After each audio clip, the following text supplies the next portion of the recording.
Whew, boy. So, due to some unforeseen circumstances, my looks got unwillingly updated. And in completely unrelated news, Valere is now trying to learn how to control electricity for me. Yep. Anyway, I wasn't gonna let the opportunity pass me by, so I was gonna use this forced update as kind of like a style challenge to see where I kind of lie now. Featuring me, of course, your beautiful Fae of Misfortune. Style 1. Pokemon. Okay, so I'm sure everyone who's ever been to my channel before knew this style was coming. In fact, I was so sure I was going to include this style that I started drawing it immediately when I got my new PC, and I kind of forgot to record the time-lapse when I first did that. Oopsie, so we're kind of starting at the line art, my bad. Pokemon is one of the original pieces of media that originally got me drawing as a kid. There used to be these walkthrough or play guides that you could buy alongside the games, and I would just draw out of those all the time, constantly. Now, Pokemon is a long-running franchise with an even longer history of artists behind the game, but I wanted to pay tribute to someone who's been working on the game for a very long time and still is making art to this day. Ken Sugimori. Specifically Ken Sugimori between generations 4 and 7. Generation 4 is where I found my love for Pokemon. So that specific style is what I wanted to include in this video. Important style notes for this time and era. Pokemon eyes are always very ovular instead of round. At the top of the eye there is always a white dot, and at the bottom is always lighter than in the center. Pokemon shading comes in very simplistically, and there is an opacity, a flat opacity between the shading and the flat colors, as well as the lighting in the flat colors. Now, I want to emphasize the simplicity because I went a little too hard here on the lighting, and that was on me, but I couldn't stop. Overall, I think the piece turned out pretty well. Pokemon trainer Kona would like to battle. Do you accept? And that's enough of that. I don't want Nintendo to find me. Style 2. Mihoyo. I chose the Genshin Impact, or Mihoyo style, because the first video I ever did on this channel was me taking League of Legends characters and drawing them in the Genshin Impact style, to the best of my ability at the time, which is different now. I needed to prove myself. This piece is actually my redemption arc. Witness me. It just felt right to include a part of this video where I redid the Mihoyo style, and this time actually correctly. But once I actually started studying this style, I noticed an immediate problem. Even pulling references from just Genshin alone, I found so many inconsistencies across the release dates and regions of this game.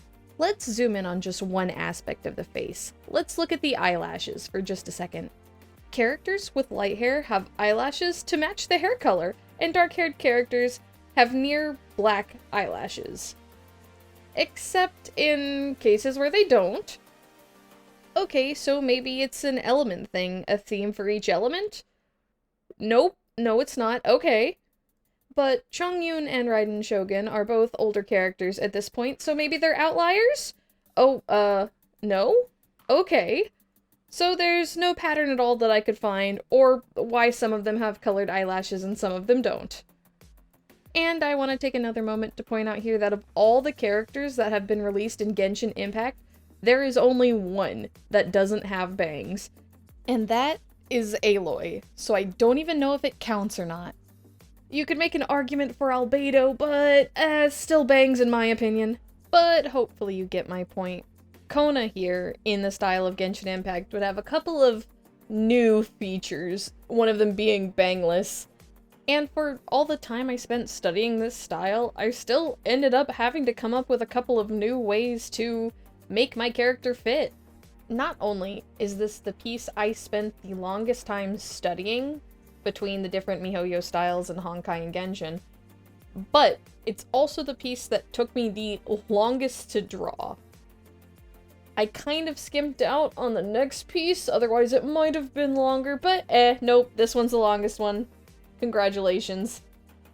It might have turned out being the longest piece because I was being such a perfectionist about it. I love the art from these games, and even though I don't play them anymore, I still find myself perusing their trailer videos, their social medias, anything that really I can get my hands on to see the art of this game. And if you haven't seen some of their artwork, here's just a couple of pieces that I think are absolutely gorgeous, aside from just character art. I mean, these are truly masters of their craft. Now, as far as the changes that I made to Kona, I turned their skin a little more pinkish. I didn't make it lighter, but I turned it pinker so it would match more of the stylistic choices of Genshin. The antennae don't really fit a Genshin character, so I took them and I turned them into 2 loose yellow hair strands that pin in the back. Added so much detail. It wouldn't be a Mihoyo character without the details, right?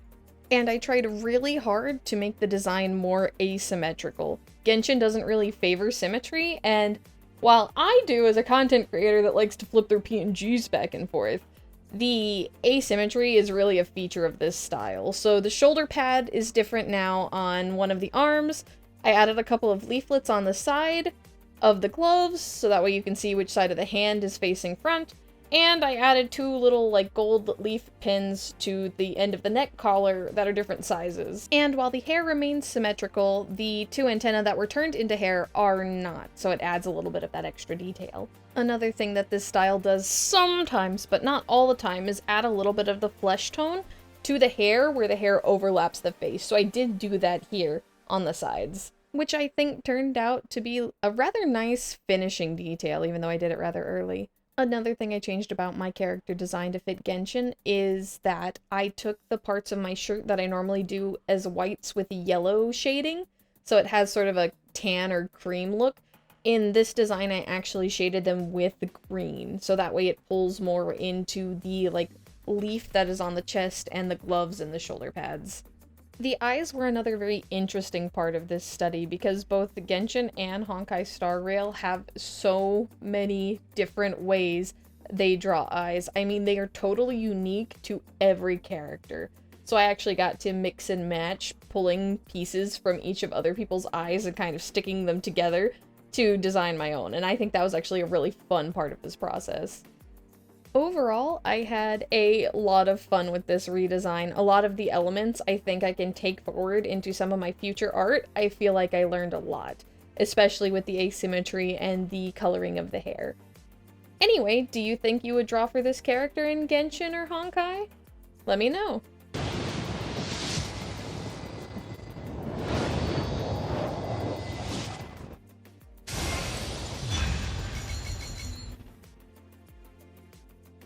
Yeah, the amount of time it would have taken me to draw a full body would have been way too long, so that's what you get! Style 3, Cookie Run Kingdom.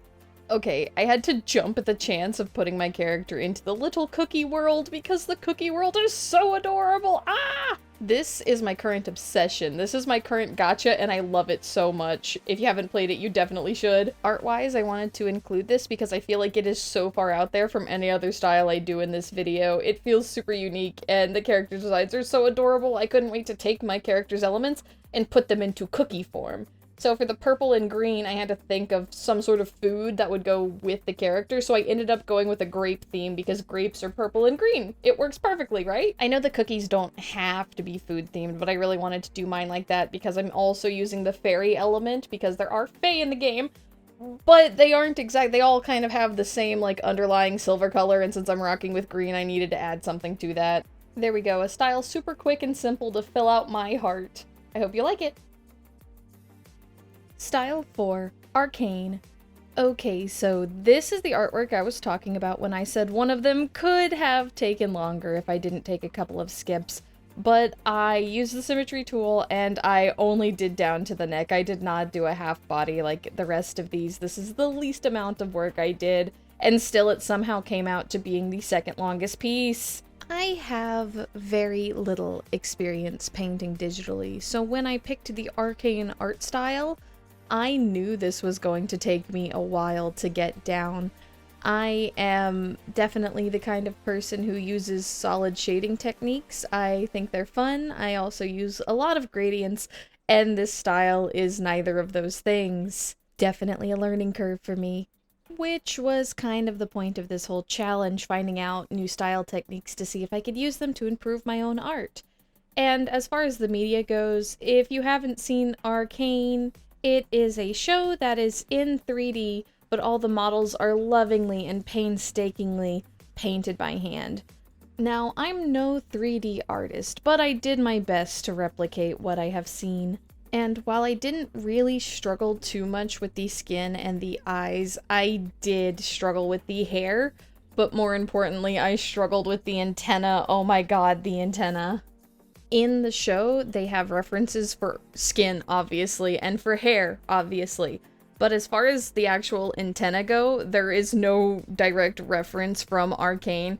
I went so far as to even try to mimic some of the antenna that Zaya has in a very specific skin in the game of League of Legends, because it was the only thing I could remotely find that was close enough to what I was looking for, and I don't think I did it well. The skin, great. The hair, okay, but the antenna, Hair in this style has always confused me. I never know how much detail to give it, and I'm never sure if I've done too much or not enough. Here, I definitely end up doing too much, so I have to go back and remove some of the detail that I drew, which is always sad after you do all of that work only to then remove it. The funny thing about hair is there are very few styles where you actually are meant to draw out every strand. Most of the time you draw the colors in and then kind of give it the feeling of hair rather than drawing every single hair itself. And that's where I had to go back and make some changes. Once I removed the extra details, I ended up going and adding an extra blue light as well, just to give it more of an arcane look. And yep, here the antenna come. Let's just sit back and watch me struggle for a minute. I could have used my editing powers to edit out all of these failed attempts at the antenna, but I kind of felt it was important to show all of the failed attempts here so that you can see that sometimes it doesn't come naturally, and sometimes it isn't perfect on the first or second or even third tries. So one of the changes I made to make them feel more arcane is to not have the antenna come from the forehead and instead come from where the hair splits, being pulled back and being pulled down. It felt like a more natural fit to the more realistic style that Arcane is going with. I also decided to make them a little more magical because I didn't think the realism angle on the antenna were working, so I added some glow. Yippee! And about here is the point where I decided I didn't like those antennae either, but what can you do, right? After you redraw them so many times, and I decided to stick with it and kind of just hammer out these. So even though I'm not particularly happy with the end result, it is what I stuck with. But what do you guys think? Style 5, Hollow Knight. Okay, this is by far my least favorite drawing. I don't have much to say about it. I love Hollow Knight, but I do not think my character fits the style in any way. The colors are wrong. The palette's wrong. It's just all wrong. But I couldn't not try. The try was a fail, but it is here. Who would have thought? But just being a bug is not enough to fit you into the Hollow Knight design, turns out. There's actually a lot of planning and careful character choices that go into making it a Hollow Knight character. Kona is both too saturated and too complex, but what can you do? Here is Kona as a Hollow Knight boss enemy. We learn from our mistakes and we keep going. Style 6, Don't Starve. Another true classic from my childhood. I've never actually even owned the Steam version of this game. I only ever played it on the Chrome web extension back when that existed. But we all had that one edgy game or edgy style that we based our entire personality around for at least a period of months. If not, it's not just a phase mom forever. And this was mine. I used to draw Wilson all the time. I love that suave scientist of a man. And now I get to draw myself in that style. A couple of keynotes is that the skin is white, there's a lot of extra pencil markings, and the lines are purposefully shaky to match the style. All the markings of the pen go over themselves at least once, but multiple times normally. The line art's kind of what defines the style. And there!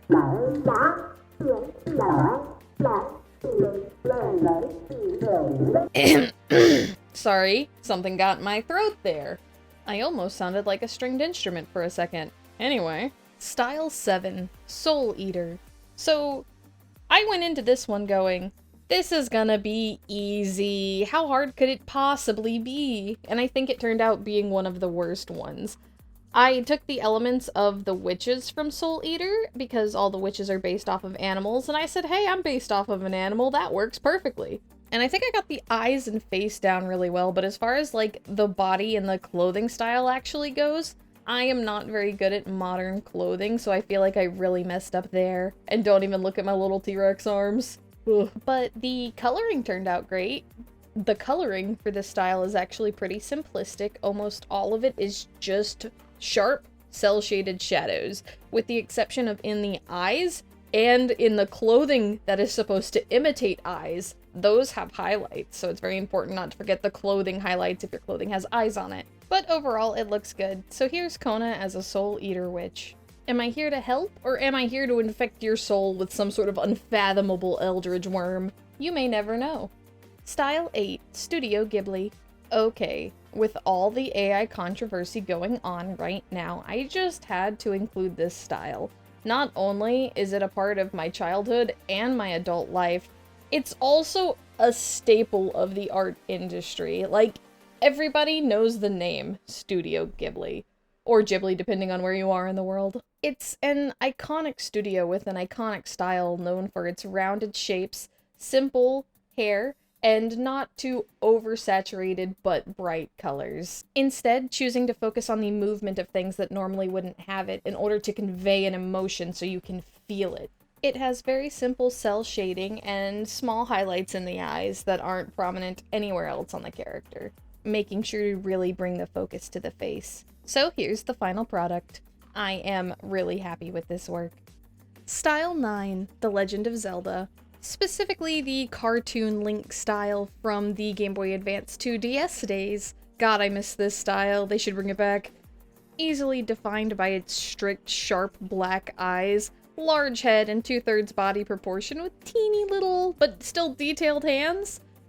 And most importantly, the paper texture that's on all the coloring layers. I really think it adds a lot of charm to this art style, and that's the part that I really wanted to get right when I was making this. So, without further ado, here is my cartoon Legend of Zelda. Or Legend of Kona, if you will. Ooh, just let me in the silly little puzzle game. I promise I won't be unlucky and mess it up at all.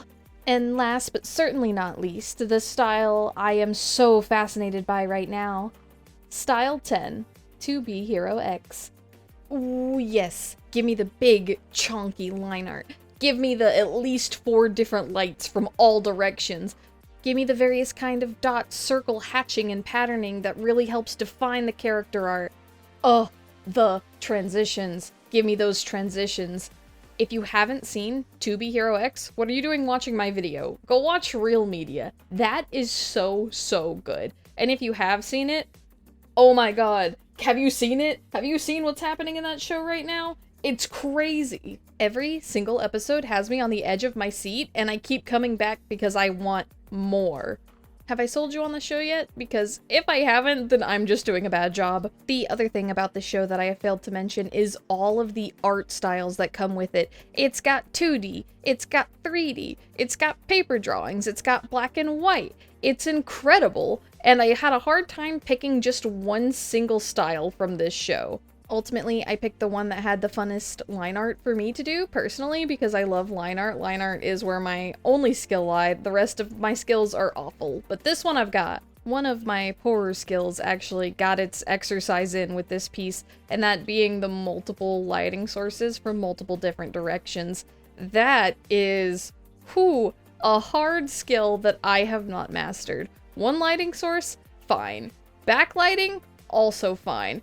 Starting to throw in a 3rd lighting source? What are you doing to me, and why am I in this torture chamber? Throw in some extra rim lighting in there just for the effect, and wow, am I confused. I ended up simplifying the design a lot to focus more on the patterning and the lighting of this piece rather than the actual design of the character. I even ended up doing a bit of a background to match the screenshot I took from the show just to kind of make sure I was in the right direction of the color source and the lighting. What can I say? Sometimes a simple style actually turns out to be really complex and makes it hard for my brain to understand, but I think I got there in the end. What do you think? For this style challenge, I really wanted to pick 10 different medias, that were really nothing alike. I wanted them to be as far apart as possible. That's how you flex your art muscles and how you learn to use different skills. I think for the most part I did a pretty good job considering how far apart some of these styles actually are from my original, but let me know what you think in the comments. I'd love some feedback. Tell me which one was your favorite, or your least favorite, and if your least favorite wasn't the Hollow Knight one, what is wrong with you? But with that said and done, I will see you at the next phase of the moon. Good night, and goodbye.